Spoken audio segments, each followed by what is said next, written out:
ونعوذ بالله من شرور أنفسنا ومن سيئات أعمالنا من يهده الله فلا مضل له ومن يضلله فلا هادي له ونشهد أن لا إله إلا الله ونشهد أن محمدا عبده ورسوله أرسله بالهدى ودين الحق ليظهره على الدين كله ولو كره المشركون. اللهم صل على محمد وعلى آل محمد كما صليت على إبراهيم وعلى آل إبراهيم إنك حميد مجيد. اللهم بارك على محمد وعلى آل محمد كما باركت على إبراهيم وعلى آل إبراهيم إنك حميد مجيد. أما بعد فإن خير الكلام كلام الله وخير السنن سنن محمد صلى الله عليه وسلم وشر الأمور محدثاتها وكل محدثة بدعة وكل بدعة ضلالة وكل ضلالة في النار. يا أيها الذين آمنوا اتقوا الله حق تقاته ولا تموتن إلا وأنتم مسلمون. أعوذ بالله من الشيطان الرجيم. بسم الله الرحمن الرحيم. إن المنافقين يخادعون الله وهو خادعهم وإذا قاموا إلى الصلاة قاموا كسالى يراءون الناس ولا يذكرون الله إلا قليلا.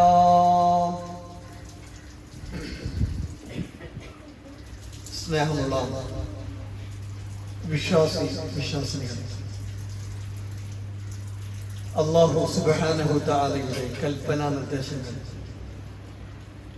ജീവിതത്തിൻ്റെ എല്ലാ മേഖലകളിലും കഴിവിൻ്റെ പരമാവധി പാലിച്ചുകൊണ്ട് ജീവിക്കണമെന്ന്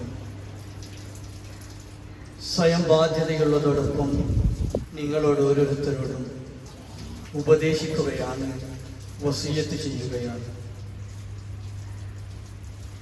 അള്ളാഹുവിൻ്റെ മാർഗത്തിൽ അടിയുറച്ച് ജീവിക്കുവാനും അതേ മാർഗത്തിൽ തന്നെ മരണപ്പെടുവാനുമുള്ള തൗഫീഖ് അള്ളാഹു നമുക്ക് ഏവർക്കും നൽകി അനുഗ്രഹിക്കുമാറാവട്ടെ.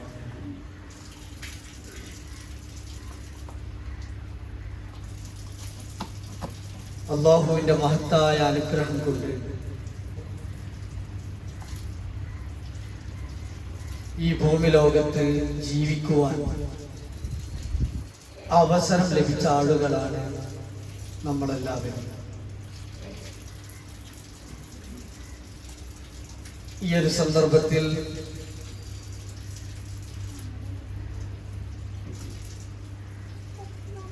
നന്മകൾ ചെയ്യുവാനുള്ള അവസരങ്ങൾ നമുക്ക് മുമ്പിൽ ഒരുപാട് തുറന്നു കിട്ടുമ്പോൾ ആ അവസരങ്ങളെല്ലാം മുതലെടുത്തുകൊണ്ട് കഴിവിന്റെ പരമാവധി സൽക്കർമ്മങ്ങൾ ചെയ്തുകൊണ്ട് നീങ്ങാൻ ശ്രമിക്കുന്ന ആളുകളാണ് നാം. എന്നിരുന്നാലും കൂട്ടത്തിൽ ചില ആളുകളെ നമുക്ക് കാണുവാൻ സാധിക്കും. നന്മകൾ ചെയ്യുവാനുള്ള അവസരങ്ങൾ ലഭിക്കുമ്പോൾ ഈ അവസരങ്ങളിൽ നിന്നെല്ലാം മാറി നിൽക്കാൻ ശ്രമിക്കുന്നവരെ നമുക്ക് കാണാൻ സാധിക്കും.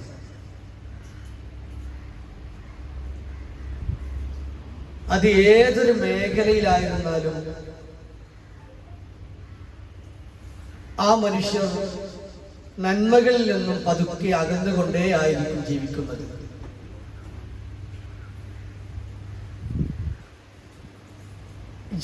ജമാഅത്ത് നമസ്കാരങ്ങളിൽ അതിന്റെ സമയമാകുമ്പോൾ കടന്നു വരുവാൻ മടിക്കുന്ന ആളുകൾ, ഇത് ഒരു തരം മടിയാണ്, ഒരു അലസതയാണ്. ഈ അലസതയുടെ അപകടങ്ങളെ കുറിച്ചാണ് ഇൻഷാ അല്ലാഹ് ഇന്നത്തെ ഖുതുബയിൽ ചുരുങ്ങിയ വാക്കുകൾ കൊണ്ട് മനസ്സിലാക്കാൻ ശ്രമിക്കുന്നത്. സൂചിപ്പിച്ചതുപോലെ ജുമുഅ നമസ്കാരങ്ങളിൽ നിന്നും ജമാഅത്ത് നമസ്കാരങ്ങളിൽ നിന്നും മടി കാണിക്കുന്ന ആളുകളെ ഒരു വശത്ത് നാം കണ്ടുകൊണ്ടിരിക്കുമ്പോൾ, മാതാപിതാക്കൾ ഒന്ന് വിളിച്ചാൽ പോലും ആ വിളിക്ക് ഉത്തരം നൽകുവാൻ മടി കാണിക്കുന്നവർ മറുവശത്ത് ജീവിച്ചു കൊണ്ടിരിക്കുന്ന സമയം, തന്റെ ആരോഗ്യവും തന്റെ യുവത്വവും സമൂഹത്തിന് വേണ്ടി ഉപയോഗിക്കുവാൻ മടി കാണിക്കുന്ന വേറൊരു വിഭാഗം.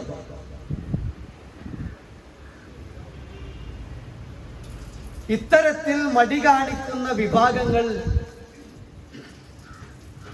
അവർ ഇഹലോകത്തും പരലോകത്തും അവർക്ക് നഷ്ടം മാത്രമാണ് സംഭവിക്കുന്നത് എന്ന തിരിച്ചറിവാണ് ഒന്നാമതായി ഒരു വിശ്വാസിയെ സംബന്ധിച്ചിടത്തോളം ഉണ്ടായിത്തീരേണ്ടത്. ഈയുള്ള ആളുകളെ മുഴുവനായി അഭിസംബോധനം ചെയ്തുകൊണ്ട്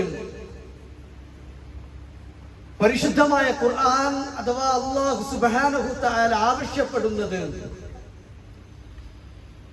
നിങ്ങൾ മടി കാണിച്ച് ജീവിക്കേണ്ടവരല്ല, അലസന്മാരായി ജീവിക്കേണ്ടവരല്ല നിങ്ങൾ, മറിച്ച് നിങ്ങൾ ഊർജസ്വലരായിക്കൊണ്ട് വളരെ ആക്റ്റീവായിക്കൊണ്ട് ജീവിക്കേണ്ടവരാണ് നിങ്ങൾ എന്നതാണ് അല്ലാഹു സുബ്ഹാനഹു തആല ഒരു വിശ്വാസിയെ സംബന്ധിച്ചിടത്തോളം ആവശ്യപ്പെടുന്നത്. മൂസാ നബി അലൈഹിസ്സലാം അദ്ദേഹത്തിന്റെ ചരിത്രവുമായി ബന്ധപ്പെട്ട് നാം മനസ്സിലാക്കുമ്പോൾ, മൂസാ നബിയോട് അല്ലാഹു സുബ്ഹാനഹു തആല സൂറത്തു തോഹയിലെ 42-ാമത്തെ ആയത്തിലൂടെ പഠിപ്പിക്കുകയാണ്, ഇസ്ഹബ് അൻത വഅഹൂക ബിആയാതി വലാ തനിയാ ഫീ ദിക്രി. ഇസ്ഹബ് അൻത വഅഹൂക, മൂസേ നീയും നിന്റെ സഹോദരനും പോയിക്കൊള്ളുക, എന്നിട്ടോ വലാ തനിയാ ഫീ ദിക്രി, എന്നെ ഓർക്കുന്നതിൽ നിങ്ങൾ അമാന്തം കാണിക്കരുത് എന്ന് അല്ലാഹു സുബ്ഹാനഹു തആല സൂചിപ്പിക്കുകയുണ്ടായി. ഈ ആയത്തിൽ വലാ തനിയ എന്ന വാക്കിന് ശൈഖ് സഅദി റഹിമഹുല്ലാഹ് വ്യക്തമാക്കിയ ഒരു ആശയമുണ്ട്, അർത്ഥമുണ്ട്. വലാ തനിയ, നിങ്ങൾ അമാന്തം കാണിക്കരുത് എന്നതിനെ വിശദീകരിച്ചുകൊണ്ട് പറഞ്ഞു, ഇവിടെ അമാന്തം കാണിക്കുക എന്ന് സൂചിപ്പിച്ചാൽ അള്ളാഹുവിനെ പതിവായി ഓർക്കുന്നതിൽ നിന്ന് നിങ്ങൾ മടി കാണിക്കരുത്, വീഴ്ച വരുത്തരുത് എന്നതാണ് ഇതുകൊണ്ട് അർത്ഥമാക്കുന്നത് എന്ന് മുഫസ്സിറുകൾ രേഖപ്പെടുത്തിയതായി നമുക്ക് കാണുവാൻ സാധിക്കും. അതുകൊണ്ട് തന്നെ ഒരു വിശ്വാസി മടി എന്നത് അവൻ ഒഴിവാക്കേണ്ടതുണ്ട്. ജീവിതത്തിൽ എല്ലാത്തിനും മടിയാണ്. നന്മകൾ ചെയ്യുന്ന വിഷയത്തിൽ അവന് മടിയാണ്. ആ സന്ദർഭത്തിലാണ് പരിശുദ്ധമായ ഖുർആൻ സൂചിപ്പിക്കുന്നത്, നീ ഒന്നിൽ നിന്ന് വിരമിച്ചു കഴിഞ്ഞാൽ, ഒരു ഒഴിവ് കിട്ടിയാൽ നീ അടുത്ത ജോലിയിലേക്ക് നീ പ്രവേശിക്കണം, അടുത്തതിലേക്ക് നീ അധ്വാനിക്കുവാൻ വേണ്ടി നീ പുറപ്പെടണം എന്നതാണ് പരിശുദ്ധമായ ഖുർആൻ നമ്മെ പഠിപ്പിക്കുന്നത്. അതുകൊണ്ട് സുഹൃത്തുക്കളെ, സഹോദരി സഹോദരന്മാരെ, ഏതൊരു ജോലിയിലാണ് എങ്കിലും ദീനിന് വേണ്ടിയുള്ള ഓരോരോ ജോലിയിൽ അത് കഴിഞ്ഞു കഴിഞ്ഞാൽ അടുത്ത ജോലിയിലേക്ക് നാം പ്രവേശിക്കുകയാണ് ചെയ്യേണ്ടത്. അതല്ലാതെ ഒന്ന് കഴിഞ്ഞാൽ പിന്നെ മടിയാണ് മനുഷ്യന്. ഈ മടി ജീവിതത്തിൽ നിന്ന് മാറണമെന്നതാണ് പരിശുദ്ധമായ ഖുർആനും പ്രവാചകൻ സല്ലല്ലാഹു അലൈഹി വസല്ലമയും നമ്മെ പഠിപ്പിക്കുന്നത്. മാത്രവുമല്ല, ജോലി എടുക്കാൻ മടിയുള്ള ഒരു മനുഷ്യനെ ഉമർ ഇബ്നുൽ ഖത്താബ് റളിയല്ലാഹു അൻഹു കാണാനിടയായി. അദ്ദേഹത്തോട് ഉമർ റളിയല്ലാഹു അൻഹു ചോദിച്ചു, വിശേഷങ്ങളൊക്കെ ചോദിച്ചതിന് ശേഷം നിന്റെ ജോലി എന്താണ് എന്ന് ചോദിച്ചപ്പോൾ ആ മനുഷ്യൻ പറഞ്ഞു, ഒരു മടിയനായിക്കൊണ്ട് പറഞ്ഞു, എനിക്കങ്ങനെ പ്രത്യേക ജോലിക്കൊന്നും ഞാൻ പോവാറില്ല എന്ന ജോലിയിൽ മടി കാണിക്കുന്ന ഒരു മനുഷ്യനെ കണ്ടപ്പോൾ ഉമർ റളിയല്ലാഹു പിന്നീട് പറയുകയാണ്, ആ മനുഷ്യനെ ഞാൻ പിന്നീട് കാര്യമായി ഗൗനിക്കാറില്ല, പരിഗണിക്കാറില്ല എന്നതാണ് ഉമർ റളിയല്ലാഹു അൻഹു നമ്മെ പഠിപ്പിക്കുന്നത്. ഇതിൽ നിന്നെല്ലാം നമുക്ക് മനസ്സിലാവുന്നത് മടി കാണിക്കാതെ ഉള്ള ജീവിതമാണ് ഇസ്ലാമിന് ആവശ്യമുള്ളത് എന്നതാണ്. പരിശുദ്ധമായ ഖുർആൻ ഒരുപാട് സ്ഥലങ്ങളിൽ ഈ വിഷയവുമായി ബന്ധപ്പെട്ട് പഠിപ്പിക്കുന്നതായി കാണുവാൻ സാധിക്കും. മാത്രവുമല്ല, ഇഹലോകത്തും പരലോകത്തും ഇത്തരക്കാർക്ക് നഷ്ടമാണുള്ളത് എന്നുകൂടി നാം ഇത് കൂട്ടത്തിൽ കൂട്ടിച്ചേർക്കേണ്ടതുണ്ട്. മടി കാണിക്കുന്നവർ അവരുടെ പഠനത്തിൽ അവർ പിന്നിലായിരിക്കും, അവരുടെ സൽപ്രവർത്തനങ്ങളിൽ അവർ പിന്നിലായിരിക്കും, അവരുടെ ആരാധനാ കർമ്മങ്ങളിൽ അവർ പിന്നിലായിരിക്കും. അങ്ങനെ ഓരോരോ കാര്യങ്ങൾ എടുത്തു പരിശോധിച്ച് നോക്കിയാലും അതിൽ നിന്നെല്ലാം പിന്നിലൂടെ മാത്രം സഞ്ചരിക്കുന്നവരായിരിക്കും ഈ പറഞ്ഞ മടി കാണിക്കുന്ന ആളുകൾ എന്ന് നമുക്ക് കാണുവാൻ സാധിക്കും. ഒരു ചെറിയ ചരിത്രം നമുക്കറിയാവുന്നതാണ് എങ്കിലും സൂചിപ്പിക്കുകയാണ്. അബ്ദുൽ വാഹിദ് ബിൻ സുലൈമാൻ ബിൻ അബ്ദുൽ മലിക് എന്ന ഒരു രാജാവ്, അദ്ദേഹം രാജകുടുംബത്തിൽപ്പെട്ട ആളായിരുന്നു. അദ്ദേഹത്തോട് ഒരിക്കൽ ചോദിക്കുകയുണ്ടായി, തന്റെ രാജകുടുംബം ആ രാജാവിന് നഷ്ടപ്പെട്ടു. അങ്ങനെ ജീവിക്കുമ്പോൾ അദ്ദേഹത്തോട് ചോദിച്ചു, നിങ്ങൾക്ക് ഈ രാജാധികാരം നിങ്ങൾക്ക് നഷ്ടപ്പെടുവാൻ കാരണം എന്താണ്? ഇത് നഷ്ടപ്പെടാൻ നിങ്ങൾക്കുണ്ടായ കാരണം എന്താണ് എന്ന് ചോദിച്ചപ്പോൾ അദ്ദേഹം പറഞ്ഞു, നൗമുൽ ഗദാവാതി വശുർബുൽ വശവാതി എന്നതാണ് അദ്ദേഹം പറഞ്ഞത്. പ്രഭാത സമയങ്ങളിലെ ഉറക്കം, രാത്രിയിലെ മദ്യപാനവും, ഇത് രണ്ടുമാണ് ഞങ്ങളുടെ രാജഭരണം ഇല്ലാതാകുവാൻ കാരണമെന്ന് അദ്ദേഹം അവിടെ സൂചിപ്പിക്കുകയാണ്. അതായത് ബറക്കത്ത് ഇറങ്ങുന്ന സമയം പ്രഭാതം. ആ പ്രഭാതത്തിൽ എന്റെ മുൻഗാമികളായ ആളുകൾ അവർ ഉറങ്ങുകയായിരുന്നു അവരുടെ പതിവ്. മാത്രവുമല്ല, ആളുകൾ ഇബാദത്തുകളിൽ മുഴുകുന്ന രാത്രി സമയങ്ങളിൽ എന്റെ മുൻഗാമികൾ മദ്യപാനത്തിലും കഴിഞ്ഞുകൂടും. ഈ രണ്ടവസ്ഥ അവർക്ക് വന്നതിനാൽ എന്റെ മുൻഗാമികൾക്ക് രാജ്യഭരണം നഷ്ടപ്പെട്ടു എന്ന് അദ്ദേഹം ചോദിച്ച ചോദ്യകർത്താവിനോട് ഉത്തരമായി പറയുന്നത് നമുക്ക് കാണുവാൻ സാധിക്കും. അതുപോലെ തന്നെ നബി സല്ലല്ലാഹു അലൈഹി വസല്ലമ ഇപ്രകാരം പ്രാർത്ഥിക്കാറുണ്ടായിരുന്നു. എന്തായിരുന്നു പ്രവാചകന്റെ പ്രാർത്ഥന? അല്ലാഹുമ്മ ബാരിക് ലി ഉമ്മതി ഫീ ബുകൂരിഹാ. അല്ലാഹുവേ, എൻ്റെ ഉമ്മത്തിന്റെ പ്രഭാത സമയത്തിന് അവർക്ക് ബർക്കത്ത് ചെയ്യണമേ. എൻ്റെ ഉമ്മത്തിന് പ്രഭാത സമയത്ത് ബർക്കത്ത് നൽകണമെന്ന് അള്ളാഹുവിന്റെ പ്രവാചകൻ സല്ലല്ലാഹു അലൈഹി വസല്ലം പ്രാർത്ഥിക്കാറുണ്ടായിരുന്നു എന്ന് ഹദീസുകളിൽ നമുക്ക് കാണുവാൻ സാധിക്കും. അതുകൊണ്ട് തന്നെയായിരുന്നു പ്രവാചകൻ സല്ലല്ലാഹു അലൈഹി വസല്ലം സൈന്യത്തെ അയക്കുമ്പോൾ, ഒരു സൈന്യത്തെ നിയോഗിക്കുമ്പോൾ പ്രഭാതത്തിലായിരുന്നു പ്രവാചകൻ സൈന്യത്തെ നിയോഗിക്കുക. എന്തിനു വേണ്ടി? ആ സൈന്യത്തിന് ബറക്കത്തുണ്ടാകുവാൻ വേണ്ടി. അതുപോലെ തന്നെ നബി സല്ലല്ലാഹു അലൈഹി വസല്ലമയുടെ ഈ പ്രാർത്ഥന കേട്ടപ്പോൾ സഖറുൽ ഖാദിമി എന്ന സഹാബി, അദ്ദേഹം കച്ചവടക്കാരനായിരുന്നു. ആ പ്രാർത്ഥന പ്രവാചകൻ എന്ന് കേട്ടപ്പോൾ ഈ സഖറുൽ ഖാദിമി എന്ന സഹാബി തന്റെ കച്ചവടം പ്രഭാതത്തിലേക്ക് മാറ്റി. പ്രഭാതത്തിലേ തുടങ്ങും കച്ചവടം. എന്തിനു വേണ്ടി? ബറക്കത്ത് നൽകണമേ ഈ പ്രഭാതത്തിൽ എന്റെ ഉമ്മത്തിന് എന്ന് പ്രവാചകൻ പ്രാർത്ഥിച്ചിട്ടുണ്ട് എങ്കിൽ ആ പ്രഭാതത്തിൽ ഞാൻ കച്ചവടം ചെയ്താൽ എനിക്ക് ബർക്കത്തുണ്ടാകും എന്ന് മനസ്സിലാക്കി കച്ചവടത്തിൽ സമയം മാറ്റം വരുത്തി ഒരുപാട് ബർക്കത്ത് നേടി എന്ന് ചരിത്രം അദ്ദേഹത്തെ കുറിച്ച് പരിചയപ്പെടുത്തുന്നതായി നമുക്ക് കാണുവാൻ സാധിക്കും. അതുപോലെ തന്നെ ഇതുമായി ബന്ധപ്പെട്ട് മറ്റൊരു വിഷയമാണ് ഇബാദത്തിന്റെ വിഷയം. ഇബാദത്തിൽ മടി കാണിക്കുന്ന മനുഷ്യൻ, ഇബാദത്തിൽ മടി കാണിക്കുക എന്നത് അത് ഏറ്റവും വലിയ ഒരു ആപത്താണ് എന്ന് നാം മനസ്സിലാക്കേണ്ടതുണ്ട്. ലികുല്ലി ഷൈഇൻ ആഫത്തുൻ. ഇബ്നു മസ്ഊദ് റളിയല്ലാഹു അൻഹു പറയുന്നു, എല്ലാ കാര്യത്തിലും ഒരു അപകടമുണ്ട്. അതിലൊരു കാര്യം വആഫാത്തുൽ ഇൽമി നസിയാൻ. ഒന്നാമത്തേത് അറിവുള്ളവന്റെ കാര്യത്തിൽ അപകടമായിട്ടുള്ളത് മറവി എന്നതാണ്. അതുപോലെ തന്നെ ഇബാദത്തിന്റെ വിഷയത്തിൽ മടിയാണ് ഏറ്റവും അപകടമായിട്ടുള്ളത് എന്ന് പ്രവാചകൻ പഠിപ്പിക്കുകയുണ്ടായി. നാം ആലോചിച്ച് നോക്കൂ, നമ്മുടെ ജീവിതത്തിൽ ഒരുപാട് മടിയാണ് ഇബാദത്തുകൾ ചെയ്യുന്ന വിഷയത്തിൽ. ഓരോ വിഷയത്തിലും ഓരോന്ന് എടുത്തെടുത്ത് പരാമർശിക്കുവാൻ ഞാൻ ആഗ്രഹിക്കുന്നില്ല. എന്റെ ജീവിതത്തിലേക്ക് തിരിഞ്ഞു നോക്കണം. നിങ്ങൾ നിങ്ങളുടെ ജീവിതത്തിലേക്ക് തിരിഞ്ഞു നോക്കണം. നന്മകൾ ചെയ്യുന്ന വിഷയത്തിൽ അലസരായിക്കൊണ്ട്, മടിയന്മാരായിക്കൊണ്ട് മാറുന്ന അവസ്ഥ നമ്മുടെ ജീവിതത്തിലുണ്ട്. അത് ഒഴിവാക്കിയാലേ നമുക്ക് ദീനിന്റെ വിഷയത്തിൽ മുന്നേറുവാൻ സാധിക്കുകയുള്ളൂ.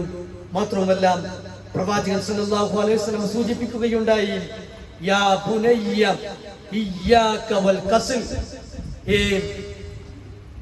പൊന്നു മകനെ എന്ന് വിളിച്ചുകൊണ്ടാണ് ഇവിടെ ഇബ്നു അലി റളിയല്ലാഹു അൻഹു സൂചിപ്പിക്കുന്നു. സ്വന്തം മകനെ വിളിച്ചുകൊണ്ട് സൂചിപ്പിക്കുന്നു, യാ ബുനയ്യ, എന്റെ പൊന്നു മകനെ, ഇയ്യാക വൽ കസ്ൽ, നീ അലസതയെ നീ സൂക്ഷിക്കണം, ഈ മടിയെ നീ സൂക്ഷിക്കേണ്ടതുണ്ട്. കാരണം എല്ലാ ഷർറിന്റെയും താക്കോൽ എന്ന് പറയുന്നത് അത് മടിയാണ് എന്നതാണ് ഇവിടെ സൂചിപ്പിക്കുന്നതായി നമുക്ക് കാണുവാൻ സാധിക്കുന്നത്. അതുപോലെ തന്നെ മുനാഫികളുടെ വിഷയം പരിശുദ്ധമായ ഖുർആൻ പരാമർശിക്കുന്നിടത്ത് ഇവിടെ സൂചിപ്പിക്കുന്നു. ഞാൻ ആദ്യമേ ഓതി വെച്ച ആയത്ത്, ഇന്നൽ മുനാഫിഖീന യുഹാദിഊന അല്ലാഹ്. മുനാഫിക്കുകൾ വിചാരിക്കുന്നു ഞങ്ങൾ അല്ലാഹുവിനെ വഞ്ചിക്കുകയാണ് എന്ന്. എന്നാൽ സത്യത്തിൽ അല്ലാഹു അവരെയാണ് വഞ്ചിക്കുന്നത്. അവർ സ്വന്തം വഞ്ചനയിൽ അകപ്പെടുകയാണ് ചെയ്യുന്നത്. അവർ എന്താണ് അവിടെ പ്രത്യേകത? അവർ നമസ്കാരത്തിന് നിന്നാൽ അവർ അവർ മടിയന്മാരായിരിക്കും.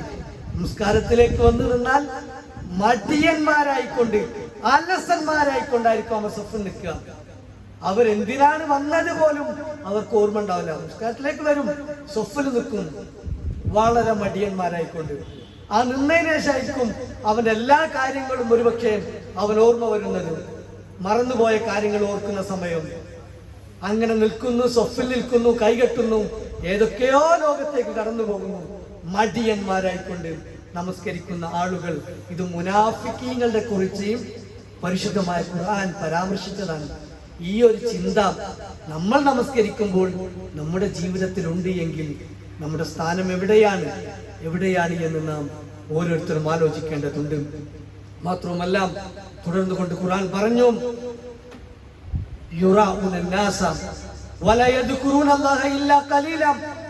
അവർ നമസ്കരിക്കുന്നത് മറ്റുള്ളവർ കാണാൻ വേണ്ടിയാണ്. അവർ നമസ്കരിക്കുക. ഞാൻ പള്ളിയിലേക്ക് ചെന്നില്ലെങ്കിൽ അവനെന്ത് വിചാരിക്കും, അല്ലെങ്കിൽ അവന്റെ മുഖത്ത് എങ്ങനെയാ നോക്കും, ഓനോട് ചോദിക്കുമ്പോൾ ഞാൻ എന്താ മറുപടി അറിയാം എന്ന് വിചാരിച്ച് പള്ളിയിലേക്ക് വരുന്നു.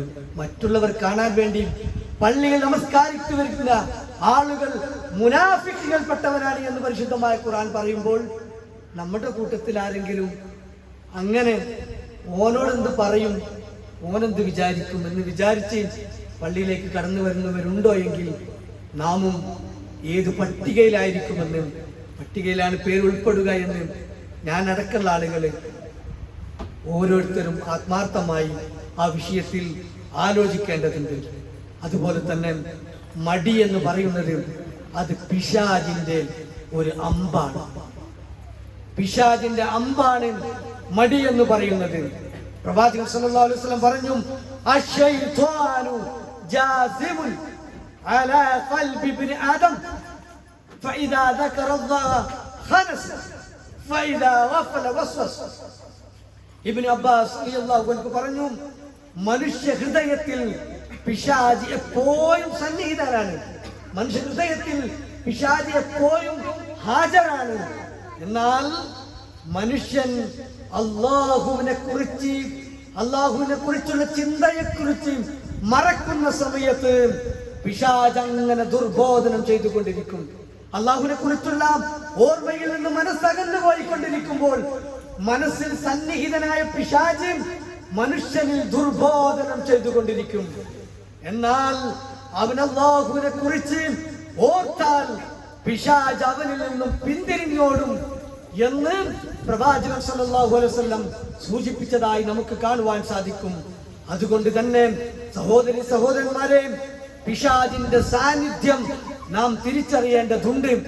പ്രവാചകൻ സല്ലല്ലാഹു അലൈഹി വസല്ലം മറ്റൊരു ഹദീസിൽ സൂചിപ്പിച്ചു, ഇദസ്തൈഖല ഉറാഹു അഹദുകും മിൻ മനാമിഹി ഫതവല്ലഅ ഫൽയസ്തൻസിർ സലാസ ഫഇന്ന ശൈത്വാന യബീതു അലാ ഖൈശൂമിഹി. ഇത് പ്രവാചകൻ സല്ലല്ലാഹു അലൈഹി വസല്ലം അബീ ഹുറൈറ റളിയല്ലാഹു അൻഹു റിപ്പോർട്ട് ചെയ്ത ഒരു ഹദീസാണിത്. നിങ്ങൾ ഉറക്കിൽ നിന്ന് ഉണർന്നാൽ നിങ്ങൾ വുളൂ ചെയ്യുകയും 3 പ്രാവശ്യം മൂക്കിൽ വെള്ളം കയറ്റി ചീറ്റുകയും നിങ്ങൾ ചെയ്യണം. ഉറക്കിൽ നിന്ന് നിങ്ങൾ ഉണർന്നാൽ വുളൂ ചെയ്യണം. നിങ്ങൾ ഇതിൽ 3 പ്രാവശ്യം മൂക്കിൽ വെള്ളം കയറ്റി നിങ്ങൾ ചീറ്റേണ്ടതുണ്ട്. കാരണം കാരണം പിശാച് നിങ്ങളുടെ തരിമൂക്കിൽ രാപ്പാർക്കും. പിശാച് നിങ്ങളുടെ തരിമൂക്കിൽ രാപ്പാർക്കുന്നതായിരിക്കും. അതില്ലാതാക്കണമെങ്കിൽ നിങ്ങൾ വുളൂ ചെയ്ത് മൂക്കിൽ വെള്ളം കയറ്റി 3 പ്രാവശ്യം ചീറ്റണമെന്ന് അല്ലാഹുവിന്റെ പ്രവാചകൻ സല്ലല്ലാഹു അലൈഹി വസല്ലം നമ്മെ പഠിപ്പിക്കുകയുണ്ടായി. അതുപോലെ തന്നെ പ്രവാചകൻ ഒരിക്കൽ സൂചിപ്പിച്ചു, ഖാല യഅഖിദു ശൈത്വാൻ അലാ ഖാഫിയതി റഅസി അഹദികും ഇദാ ഹുവ നാമ സലാസ ഉഖദ വയضرب مكان كل عقدة عليك ليال طويلة فارقد فإن استيقظ فذكر الله انحلت عقدة فإن تولى انحلت عقدة فإن صلى انحلت عقدة فأصبح نشيطا طيبا نفس فإلا أصبح خبيث النفس الكسلان. പ്രവാചകൻ പഠിപ്പിക്കുകയുണ്ടായി, പിശാച് നിങ്ങൾ ഉറങ്ങുമ്പോൾ നിങ്ങളുടെ പിരടിയിൽ 3 കെട്ടിടുന്നതാണ്. പിശാച് നിങ്ങൾ ഉറങ്ങുമ്പോൾ നിങ്ങളുടെ പിരടിക്ക് 3 കെട്ടിടും. ഓരോ കെട്ടും മുറുക്കി പിശാച് പറയും, ഉറങ്ങിക്കോളൂ. നേരം വെളുക്കാൻ നേരത്തേക്ക് പിശാച് കെട്ട് മുറുക്കും. എന്നിട്ട് പറയും, ഉറങ്ങിക്കോളൂ. കാരണം അലൈക ലയാലൻ ത്വവീല, നേരം വെളുക്കാൻ ഇനി ഒരുപാട് സമയമുണ്ട്, നിങ്ങൾ ഉറങ്ങിക്കോളൂ എന്ന് പിശാച് മനുഷ്യന് ബോധനം നൽകും. അങ്ങനെ ആ കെട്ടിൽ നിന്ന് ആരെങ്കിലും ആ പിശാചിന്റെ ഉത്ബോധനത്തിൽ നിന്ന്, ദുർമന്ത്രത്തിൽ നിന്ന് മാറി നിന്നുകൊണ്ട് ഉണരുകയും അള്ളാഹുവിനെ ഒന്നോർക്കുകയും ചെയ്താൽ, ആ സമയത്ത് അള്ളാഹുവിനെ ഒന്ന് ഓർത്താൽ മതി. ഓർക്കുമ്പോൾ ആ 3 കെട്ടിൽ ഒരു കെട്ട് അവിടെ അഴിക്കപ്പെടും. തുടർന്നുകൊണ്ട് അവൻ വുളൂ ചെയ്യുകയും ചെയ്താൽ അവന്റെ 2ാമത്തെ കെട്ടും അഴിക്കപ്പെടും.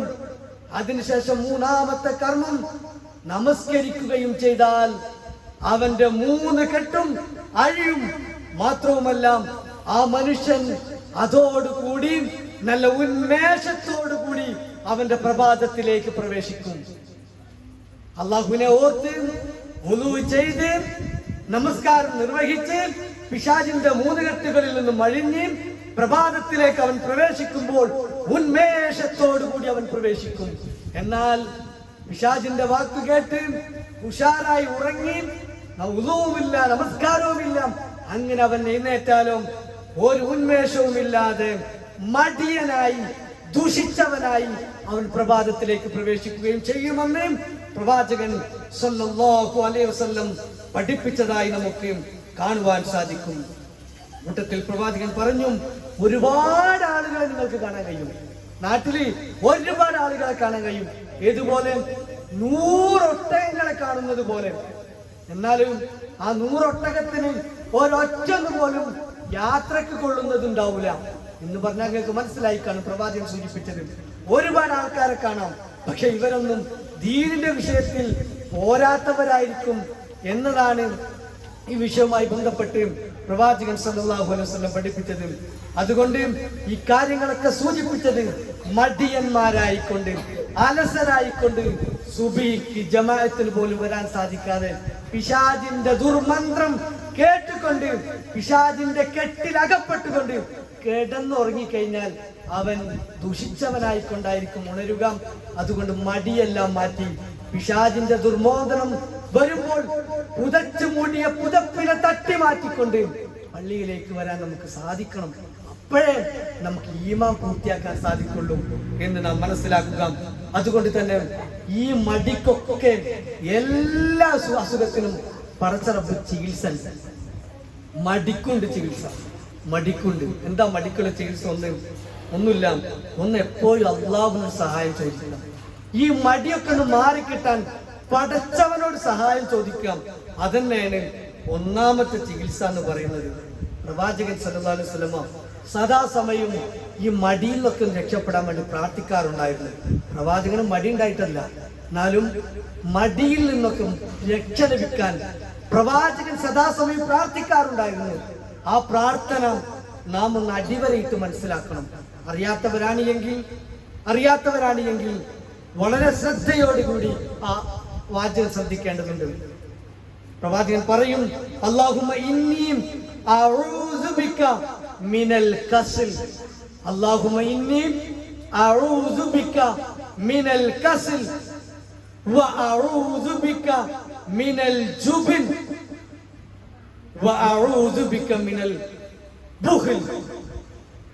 ഇതാണ് പ്രവാചകൻ സല്ലല്ലാഹു അലൈഹി വസല്ലം പ്രാർത്ഥിക്കാറുണ്ടായിരുന്നത്. അധികവും ആവർത്തിക്കുന്ന വേർഡുകളാണ്. ഒന്നുകൂടി സൂചിപ്പിക്കുകയാണ്, അല്ലാഹുമ്മ ഇന്നി അഊദു ബിക മിനൽ കസ്ൽ. അല്ലാഹുവേ, ഈ മടിയിൽ നിന്ന് എനിക്ക് രക്ഷ നൽകണമേ, ശരണം നൽകണമേ എന്ന് പ്രവാചകൻ സല്ലല്ലാഹു അലൈഹി വസല്ലം പടച്ചറബിനോട് പ്രാർത്ഥിക്കാറുണ്ടായിരുന്നു. പിന്നീട് അതിൽ നിന്ന് കാണാം, വഅഊദു ബിക മിനൽ ജുബ്ൻ, ഭീരുത്വത്തിൽ നിന്ന് എനിക്ക് രക്ഷ നൽകണമേ, വഅഊദു ബിക മിനൽ ബുഖൽ, പിശുക്കിൽ നിന്നും എന്നെ കാത്തു രക്ഷിക്കണമേ എന്ന് പ്രവാചകൻ സാധാരണഗതിയിൽ പ്രാർത്ഥിക്കാറുണ്ടായിരുന്നു എന്ന ഹദീസുകളിൽ നമുക്ക് കാണുവാൻ സാധിക്കും. അതുകൊണ്ട് ഈ വാചകവും നാം മനഃപ്പാഠമാക്കി കഴിവിന്റെ പരമാവധി പ്രാർത്ഥനയിൽ ഉൾപ്പെടുത്തുവാൻ നമുക്ക് സാധിക്കേണ്ടതുണ്ട്. അങ്ങനെ ഏറ്റവും നല്ല മനുഷ്യരായി, മടിയില്ലാതെ, ശുദ്ധ മനസ്സിന്റെ ഉടമകളായി, തോന്നുന്ന സമയത്തെല്ലാം, അലസത തോന്നുന്ന സമയത്തെല്ലാം പടച്ചതമ്പനോട് കരങ്ങൾ ഉയർത്തി പ്രാർത്ഥിച്ചുകൊണ്ട് മുന്നോട്ട് നീങ്ങുവാൻ നമുക്ക് സാധിക്കണം. റബ്ബ് സുബ്ഹാനഹു വ തആല അതിനുള്ള തൗഫീഖ് നൽകി അനുഗ്രഹിക്കുമാറാകട്ടെ.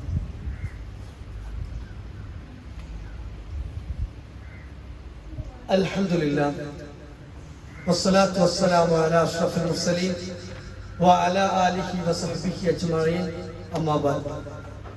ഒരിക്കൽ കൂടി അള്ളാഹുവിന്റെ വിധിവിലക്കുകൾ ജീവിതത്തിന്റെ എല്ലാ മേഖലയിലും പാലിച്ചുകൊണ്ട് ജീവിക്കണമെന്ന് ഉപദേശിക്കുകയാണ്, വസിയത്ത് ചെയ്യുകയാണ്.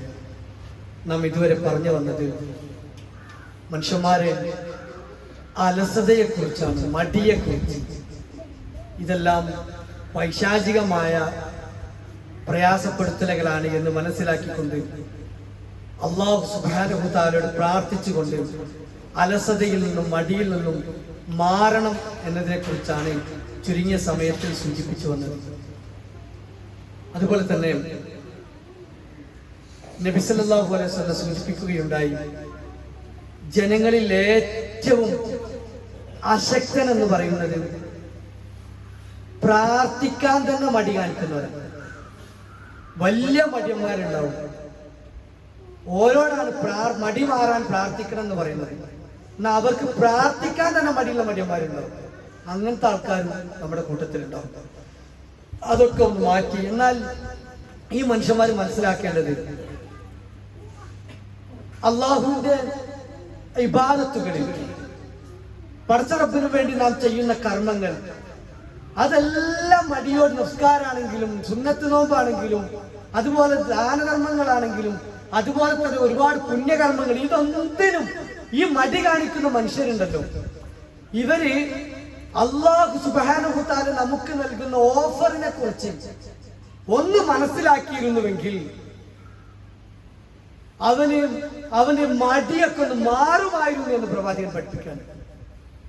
ഒന്ന് ഞാൻ കഴിഞ്ഞ ആഴ്ചകളിലൊക്കെ സൂചിപ്പിച്ച ഈ നമസ്കാരത്തിന്റെ വിഷയത്തില്, ഈ ഒന്നാമത്തെ സ്വഫിന്റെ വിഷയത്തില് അതിന്റെ മഹത്വം മനുഷ്യന്മാരെ അതിന്റെ ഒന്ന് മനസ്സിലാക്കണമെങ്കിൽ ആ സകല മടി ഒഴിവാക്കി ഒന്ന് പെട്ടെന്ന് പള്ളിയിലേക്ക് വരാനും ആ മുൻസഫിൽ ഇരിക്കാനൊക്കെ ശ്രമിക്കും. അത് ഞാൻ കഴിഞ്ഞ ദിവസം സൂചിപ്പിച്ചു. അതിന്റെ ആൾക്കാരെ മഹത്വം മനസ്സിലാക്കണമെങ്കിൽ നറക്കിട്ടിട്ടെങ്കിലും അവർ മുമ്പിൽ വന്ന് തിക്കും കൂടി മുമ്പിലിരിക്കാൻ ശ്രമിക്കും. അതായത് സ്വഫിന്റെ മഹത്വം മനസ്സിലാക്കിയാൽ വേണ്ടെന്ന് വരുന്ന പറഞ്ഞു. അതുപോലെ രണ്ടാമത്തേതായി പ്രവാചകർ സല്ലല്ലാഹു അലൈഹി വസല്ലം ഈ വിഷയത്തിൽ പഠിപ്പിച്ചത് ഇന്നല്ലാഹു മലായികതുഹു യുസല്ലൂന അലല്ലദീന യസ്ലൂന അസ്സുഫൂഫ വമൻ ശദ്ദ ഫുർജതൻ റഫഅഹു അല്ലാഹു ബിഹാ ദറജാത്ത്. ആയിഷ റളിയല്ലാഹു അൻഹ നിവേദനം ചെയ്ത ഹദീസിൽ ആരെങ്കിലും നമസ്കാരത്തിൽ സ്വഫുകൾക്കിടയിലെ വിടവുണ്ടല്ലോ, ഈ നിസ്കാരത്തിനൊക്കെ സ്വഫുകൾക്കിടയിൽ ഒരു വിടവുണ്ടാവും, അത് ആൾക്കാര് ആ സഫിന്റെ വിടവൊന്ന് പൂർത്തിയാക്കാൻ പോലും ആൾക്കാർക്ക് മടിയാണ്. ഇന്നിപ്പം ബാക്കിൽ നിന്ന വേഗം പള്ളിയിൽ നിന്ന് ഇറങ്ങി പോകാലോ എന്ന് വിചാരിക്കുന്ന മനുഷ്യന്മാരായി മാറിയ മതി. ആ വിടവൊന്ന് നികത്താൻ വേണ്ടി ആരെങ്കിലും ശ്രമിച്ചാൽ, അങ്ങനെ ആരെങ്കിലും വിടവ് നിർത്തിയാൽ അവന് സ്വർഗത്തിൽ ഒരു വീട് പടച്ചുറപ്പ് പണി കൊടുക്കുന്ന അല്ലാഹു സ്വർഗത്തിൽ ഒരു വീട് പണി കൊടുക്കുന്നു. നിസ്കാരത്തിലെ സഫിന്റെ വിടക അവിടെ നിർത്തിയാല് നമ്മൾ എത്ര വിടവ് കണ്ടിരുന്നു. ഇമാമ് പറഞ്ഞാ വരെ ബേക്കോട്ട് നിൽക്കും. മറ്റോനായിട്ട് കയറിക്കട്ടെ, നമ്മളിപ്പോ അതിനായിട്ട് കയറി എന്ന് വിചാരിക്കും. നമുക്ക് വേണ്ട, സ്വർഗത്തിലെ വീട് നമുക്ക് വേണ്ട, അങ്ങനത്തെ ഒരു അവസ്ഥ നമുക്കുള്ളത്. അതുകൊണ്ട് ആ സ്വർഗത്തിലെ വീട് ലഭിക്കും നമുക്കെന്ന് പറഞ്ഞാലാണല്ലോ അല്ലാഹുവിന്റെ റസൂൽ സല്ലല്ലാഹു അലൈഹി വസല്ലം, കളവ് പറയാത്ത റസൂലുള്ളാഹ്. അങ്ങനെ പറഞ്ഞിട്ടുണ്ടെങ്കിൽ നാളെ ആലോചിച്ച് നോക്കും, സ്വർഗത്തിലൊരു വീട് എന്താ പണിയില്ല, ഒന്നുമില്ല, ഒന്ന് കയറിക്ക സ്വപ്നത്തോട്ട് ആ വിടവൊക്കെ. ഇതൊക്കെയാണ് പുണ്യങ്ങൾ ആഗ്രഹിക്കുമ്പോൾ പുണ്യങ്ങളെ കുറിച്ച് മനസ്സിലാക്കുക. വേഗം വരും എല്ലാവരും മുന്നിലെ സഫില് ഇവിടവില്ലാതെ നിൽക്കാൻ നമുക്ക് സാധിക്കും. അതുപോലെ തന്നെ പ്രവാചകൻ സല്ലല്ലാഹു അലൈഹി വസല്ലം പറഞ്ഞു, സുബ്ഹി ഇശാ നമസ്കാരത്തിന്റെ പ്രതിഫലം, സുബീന്റെയും ഇശാന്റെയും ഒക്കെ അതിന്റെ പ്രതിഫലം നമ്മൾ അറിയണം. വലൗ യഅലമൂന മാ ഫിൽ അത്മതി വസ്സുബ്ഹി ലഅതൗഹുമാ വലൗ ജബ്വ. അബൂ ഹുറൈറയിൽ നിന്ന് നിവേദനം, ഇശാന്റെയും സുബ്ഹിന്റെയും പ്രതിഫലം അവർ മനസ്സിലാക്കിയിരുന്നുവെങ്കിൽ മുട്ടിലെഞ്ഞിട്ടെങ്കിലും പള്ളിയിലേക്ക് അവർ വരും. മുട്ടിട്ട് നടക്കാൻ കഴിയില്ലെങ്കിൽ മുട്ടിലെഞ്ഞിട്ടെങ്കിലും എന്ത് ചെയ്യും?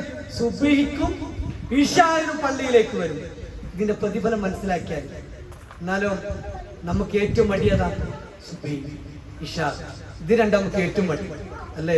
എന്നാൽ ഇതിന് രണ്ടിനും നിങ്ങൾക്ക് ജമാഅത്തിലെത്തിയാൽ അതിന്റെ പ്രതിഫലം മനസ്സിലാക്കി ഞങ്ങൾ വരുന്ന കോല പ്രവാചകൻ പഠിപ്പിച്ചു. മുട്ടുമ്പല എഴുന്നിട്ട് വരുന്നു. ഒന്ന് ആലോചിച്ച് നോക്കൂ. ഇതാണ് ദീൻ, ഇതാണ് നാം മനസ്സിലാക്കേണ്ടത്, ഇതാണ് നാം ജീവിതത്തിൽ പകർത്തേണ്ടത്. ഇതിൽ നിന്നും മാറി നിൽക്കുന്നവൻ മടിയനാണ്, അലസനായിക്കൊണ്ടാണ് നമ്മളെല്ലാവരും മാറി നിൽക്കുന്നത്. ഏറെയേറെ ഗൗരവത്തിൽ നാം ശ്രദ്ധിക്കേണ്ടതുണ്ട്. അതുപോലെ അവസാനിപ്പിക്കുകയാണ് ഒരൊറ്റ ഹദീസ് കൂടി. മൻ സ്വല്ലൽ ഇശാ ഫി ജമാഅത്തിൻ ഫകഅന്നമാ ഖാമ നിസ്ഫൽ ലൈലി വമൻ സ്വല്ല സുബ്ഹ ഫി ജമാഅത്തിൻ ഫകഅന്നമാ സ്വല്ല ലൈല കുല്ലഹു. ഉസ്മാൻ ഇബ്നു അഫ്ഫാൻ റളിയല്ലാഹു അൻഹു നിവേദനം, നബി സല്ലല്ലാഹു അലൈഹി വസല്ലം പറയുന്നത് ഞാൻ കേട്ടു, ഇശാ നമസ്കാരം സംഘടിതമായി നമസ്കരിക്കുന്നവൻ, ഇശാ നമസ്കാരം സംഘടിതമായി ജമാഅത്തായിട്ട് നമസ്കരിക്കുന്നവൻ അർദ്ധരാത്രി വരെ നമസ്കരിക്കുന്ന പോലെയാണ്. അർദ്ധരാത്രി വരെ നമസ്കരിക്കുന്നവന് പോലെയാണ് ഇശാ ജമാഅത്തിൽ പങ്കെടുത്തവന് പ്രതിഫലം. മാത്രമല്ല, സുബ്ഹി നമസ്കാരം ജമാഅത്തായി നമസ്കരിച്ചവൻ രാത്രി മുഴുവൻ നിന്ന് നമസ്കരിച്ചവനെ പോലെയാണ്. പ്രതിഫലാണ്. അതുകൊണ്ട് ഈ പ്രതിഫലം എൻ്റെ ജീവിതത്തിൽ എനിക്കും വേണം. അതല്ലാതെ അത് ആരെങ്കിലുമൊക്കെ ആ പ്രതിഫലം എടുത്തോട്ടെ, എനിക്കിപ്പോൾ ഒന്നും വേണമെന്നില്ല എന്ന് വിചാരിക്കുന്ന ചിന്ത നമുക്കൊരാൾക്കുണ്ടാവാൻ പാടില്ല. അത് ഏതാനും ചില ആളുകൾക്ക് മാത്രം നിക്ഷിപ്തമായതല്ല, എല്ലാവർക്കും ഉള്ളതാണ്. അള്ളാഹുവിൻ്റെ ഭവനത്തിൽ വന്ന് ആത്മാർത്ഥമായി പ്രതിഫലം ആഗ്രഹിച്ചുകൊണ്ട് നിസ്കരിക്കുക എന്നുള്ളതും, അതുപോലെ തന്നെ ഓരോ സൽക്കർമ്മങ്ങളിൽ ഏർപ്പെടുക എന്നുള്ളതൊക്കെ എനിക്കും വേണ്ടി നാളെ പടച്ചറപ്പിൻ്റെ മുമ്പിൽ ഒരു പ്രയാസമില്ലാതെ കിട്ടുന്ന നന്മകളാണ് എന്ന് മനസ്സിലാക്കുക. സുഫുകൾ നികത്താനും സുബി ജമാഅത്തിനും ഇശാ ജമാഅത്തിനും ഒക്കെ നാം എത്തിപ്പെട്ടുകൊണ്ട് പ്രതിഫലം നാം നേടുക. അത് ഒരാൾക്ക് മാത്രമുള്ളതല്ല, എനിക്കും കൂടി ബാധകമാണ്. എൻ്റെ സ്വർഗ നരകം തീരുമാനിക്കുന്ന വിഷയമാണ് എന്ന് മനസ്സിലാക്കിക്കൊണ്ട് ആത്മാർത്ഥമായി ഈ വിഷയത്തിൽ നമ്മുടെ ശ്രദ്ധ ഉണ്ടാവണം. അള്ളാഹുവിനോട് ആത്മാർത്ഥമായി പ്രാർത്ഥിക്കണം. അള്ളാഹു നമുക്ക് എല്ലാവർക്കും പള്ളിയിൽ വരുവാനും ജമാഅത്ത് നമസ്കാരത്തിൽ പങ്കെടുക്കുവാനുള്ള തൗഫീക്ക് നമുക്ക് എല്ലാവർക്കും നൽകി അനുഗ്രഹിക്കുമാറാവട്ടെ. നമ്മിൽ നിന്നും ഒരുപാട് മോശമായ പ്രവർത്തനങ്ങൾ ജീവിതത്തിൽ വന്നുപോയിട്ടുണ്ട്. ഈ സകല മോശമായ പ്രവർത്തനങ്ങളും അല്ലാഹു സുബ്ഹാനഹു തആല നമുക്ക് വിട്ടുപുറത്ത് മാഫാക്കി തരുമാറാകട്ടെ. ലോകത്തിൻ്റെ നാനാഭാഗങ്ങളിൽ ഒരുപാട് പ്രയാസങ്ങൾ അനുഭവിക്കുന്ന സഹോദരന്മാർ, അവിടെ എല്ലാ പ്രയാസങ്ങളും പടച്ച തമ്പുരാൻ ഇല്ലാതാക്കി അവർക്കെല്ലാം സുഖം നൽകി അനുഗ്രഹിക്കുമാറാവട്ടെ. ലോകത്തിൻ്റെ വിവിധ ഭാഗങ്ങളിൽ മുസ്ലിമായതിൻ്റെ പേരിൽ കഷ്ടപ്പെടുന്ന ഒരുപാട് ആളുകൾ, അവിടെ എല്ലാ പ്രയാസങ്ങളും പടച്ച തമ്പുരാൻ ഇല്ലാതാക്കി അവർക്കെല്ലാം സുഖം നൽകി അനുഗ്രഹിക്കുമാറാവട്ടെ. അള്ളാഹുവിൻ്റെ ഭവനത്തിൽ സുബ്ഹി ജമാഅത്തിനും ഇശാ ജമാഅത്തിനും എന്ന് വേണ്ട മുഴുവൻ ജമാഅത്ത് നമസ്കാരങ്ങളിൽ കൃത്യതയോടുകൂടി പങ്കെടുക്കുവാനുള്ള തൗഫീഖ് പടച്ച തമ്പുരാൻ നമുക്ക് ഏവർക്കും നൽകി അനുഗ്രഹിക്കുമാറാവട്ടെ. നമ്മിൽ നിന്ന് മരിച്ചുപോയ മാതാപിതാക്കൾക്കും ബന്ധുമിത്രാദികൾക്കും റബ്ബ് സുബ്ഹാനഹു തആല മഗ്ഫിറത്തും മർഹമത്തും നൽകി അനുഗ്രഹിക്കുമാറാവട്ടെ. ഒരു കൂട്ടരെ നരകത്തിലേക്കും മറ്റൊരു കൂട്ടരെ സ്വർഗത്തിലേക്കും വേർതിരിക്കുമ്പോൾ സ്വർഗത്തിലേക്ക് വേർതിരിക്കുന്ന ആളുകളുടെ കൂട്ടത്തിൽ അള്ളാഹു നമ്മേവരെയും ഉൾപ്പെടുത്തി അനുഗ്രഹിക്കുമാറാവട്ടെ. തുടരിയ ദിവസം അവൻ്റെ അർശിൻ്റെ തണലിൽ പ്രവേശിപ്പിക്കുന്ന ആളുകളുടെ കൂട്ടത്തിൽ അള്ളാഹു നമ്മേവരെയും ഉൾപ്പെടുത്തി അനുഗ്രഹിക്കുമാറാകട്ടെ. അല്ലാഹു മഗ്ഫിർ ലിൽ മുഅ്മിനീന വൽ മുഅ്മിനാത്ത് വൽ മുസ്ലിമീന വൽ മുസ്ലിമാത്ത് വൽ അഹ്യാഅ മിൻകും വൽ അംവാത്ത് ഇന്നക മുജീബുദ് ദഅവാതി യാ ഖാദിയൽ ഹാജാത്ത്. اللهم أجرنا من النار اللهم أجرنا من النار اللهم أجرنا من النار اللهم أجرنا وأجر والدينا من النار. ربنا ظلمنا أنفسنا وإن لم تغفر لنا وترحمنا لنكونن من الخاسرين. ربنا اصرف عنا عذاب جهنم إن عذابها كان غراما إنها ساءت مستقرا ومقاما. ربنا آتنا في الدنيا حسنة വഫിൽ ആഖിറതി ഹസനതൻ വഖിനാ അദാബന്നാർ. ആമീൻ ആമീൻ റഹ്മത്തിക യാ റഹ്മാൻ.